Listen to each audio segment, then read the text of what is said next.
কি ভাইয়া, মন খারাপ? ধোকা দিয়েছে তোমাকে, বেইমানি করেছে তোমার সাথে। আসো না গল্প করি, তুমি আর আমি গল্প করব। তুমি আমাকে বলবা, আমি তোমাকে বলবো। তোমার লাইফগুলো আমাকে শেয়ার করো, আমি মানুষকে শোনাইব। তোমার কষ্টগুলো আমি মানুষের মাঝে প্রকাশ করব। তোমার বন্ধু বান্ধবকে বলো তুমি, কিন্তু কিন্তু তারা তোমার কথা শুনে মজা করে। আমাকে বলো, আমি মজা করব না, আমি তোমার কথাগুলো মানুষকে শোনাবো। আমি না, মানে আমি এমন একটা মানুষকে ভালোবেসেছিলাম। তাহলে আমার গল্প থেকেই শুরু করি, তারপরে না হয় তোমারটাই বইলো। মায়াবতী, তুমি তো একটা ঝরে যাওয়া ফুলেরও যত্ন নিতা, তাহলে আমি কি তোমার কাছে এতটাই নিকৃষ্ট হয়ে গেছি এখন? এখন আর কল আসে না, এখন আর কোনো মেসেজ আসে না, ব্লক করে রেখেছো তুমি আমাকে।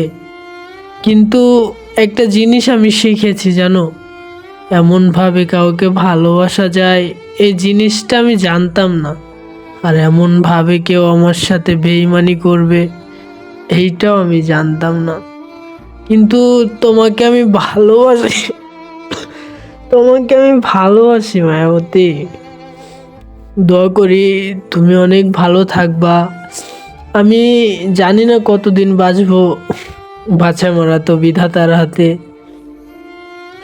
তবে তুমি আমাকে ঠকাইছো মায়াবতী। আমি আমি জানতাম না মানুষকে এমনভাবে ভালোবাসা যায়। কারো জন্য কারো জীবন হয়তো থেমে থাকে না, তবে সময়ের সাথে মানুষ পরিবর্তন হয়। হয়তো তুমিও পরিবর্তন হবা, তুমি তোমার স্বামীর সাথে অনেক ভালো আছো। দয়া করে আরো ভালো থাকো তুমি। ব্লগটা খুললে মনে করিও আমাকে, যদি মনে পড়ে তাহলে নাম্বার আগেরটাই আছে, কল করো। জানি তোমার মেসেজের অপেক্ষায় থাকি আমি, জানো তুমি। তুমি চলে যাওয়ার পর আমার একটা রাতও ভালোভাবে ঘুমাইনো হয়নি, একটা রাতও আমি শান্তিতে ঘুমাইতে পারিনি মায়াবতী।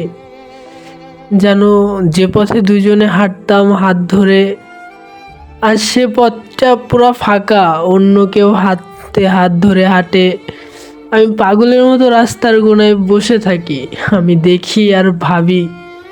এখন জানো, তুমি চলে যাওয়ার পর আমার পাশে কেউ আসেনি, আর আমি আসতেও দিনি। কারণ আমি ভয় পাই যদি আবার কেউ আমাকে ছেড়ে চলে যায়।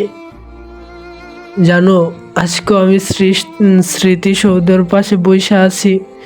কত মানুষ হাতে হাত ধরে বয়ফ্রেন্ড গার্লফ্রেন্ড হাঁটতাছে, কত মানুষ। তাদেরকে দেখে না আমার অতীতের কথাগুলো মনে পড়ে যায় খুব করে।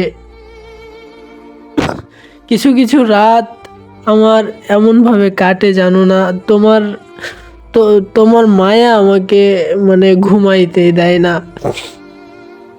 তুমি অনেক সুখে আছো মায়াবতী, দোয়া করি আল্লাহ তোমার সুখ যেন কখনো কমায় না। আমি তোমাকে ভালোবেসেছি, কিন্তু কিছু অতীত আমাকে ছাড়ে না জানো, আমার পিছু পিছু ছাড়ে না। আমি যতই ভালো হয়ে থাকতে যাই, কিন্তু এই সমাজটা জানো, এই এই সমাজের মানুষগুলা না মানুষকে দেখে হাসাহাসি করে। জানো, এখন আমি রাস্তা দিয়ে হাইটে গেলে মানুষ আমাকে পাগল বলে, কিন্তু আমি যে কিসের জন্য পাগল হয়েছি এইগুলা খোঁজ করে না জানো। কেউ যদি মরে যায়, ঠিক আছে, সবাই জিজ্ঞেস করে মানুষটা কিভাবে মারা গেল, কিন্তু কেউ বেঁচে থাকলে জিজ্ঞেস করে না মানুষটা কিভাবে বেঁচে আছে। কেউ আমার খোঁজ খবর নেয় না জানো। হয়তো আমি মরে যাব, দেয়ালে চার দেয়ালের বন্দি, কিভাবে আমার রাত কাটতাছে, আমি বেঁচে আছি কিভাবে, কেউ কোনো খোঁজ নিতে আসে না মায়াবতী। আর কেউ কখনো খোঁজ নিবেও না। কিন্তু মরে গেলে, যদিও আমি পাগল, সবাই এসে জিজ্ঞেস করবে পাগলটা কিভাবে মারা গেল। কিন্তু আমি বেঁচে ছিলাম কিভাবে এইটা কেউ কখনো খোঁজ নিতে আসেনি। জানো, তোমার কথা মনে পড়লে আমি নিজেকে সামলাইতে পারি না মায়াবতী। তো আজকে তোমাকে নিয়ে এইটুকুই বললাম, ঠিক আছে? তো এরকম ভিডিওই পাবা তোমরা। তোমাদেরকে মনে করো আমি তোমাদের লাইনগুলো আমার সাথে শেয়ার করতে পারো কমেন্ট বক্সে, আর না হইলে আমি ডিসক্রিপশন বক্সে আমার হোয়াটসঅ্যাপ লিঙ্কটা দিয়ে দিব, ঠিক আছে? মানে হোয়াটসঅ্যাপ আইডির নাম্বারটা দিয়ে দিব, তোমরা হোয়াটসঅ্যাপে আমার সাথে শেয়ার করতে পারো লাইনগুলা, আমি মানুষের মাঝে তুলে ধরবো। আমি তোমাদের কষ্টগুলা মানুষের মাঝে তুলে ধরার চেষ্টা করব। আমি নতুন, তোমরা সবাই আমাকে ভালোবাসা দাও, সাপোর্ট করো, আমি তোমাদের মনের কথাগুলো তুলে ধরার চেষ্টা করব। তো আজকে এই পর্যন্ত, কি লং ভিডিও নিয়ে আসবে ইনশাল্লাহ, ঠিক আছে? এর থেকে বড় ভিডিও নিয়ে লাভ স্টোরি, স্যাড স্টোরি সব শোনাবো তোমাদেরকে। আমার মনের কথা, মানুষের কথা সব শোনাবো। নতুন হলে চ্যানেলটা সাবস্ক্রাইব করো। আর আমার ভয়েসটা কেমন লাগে জানি না, কমেন্ট বক্সে কমেন্ট করো। তো তোমরা ভালো থাকবা আর ভালো রাখবা প্রিয় মানুষটাকে।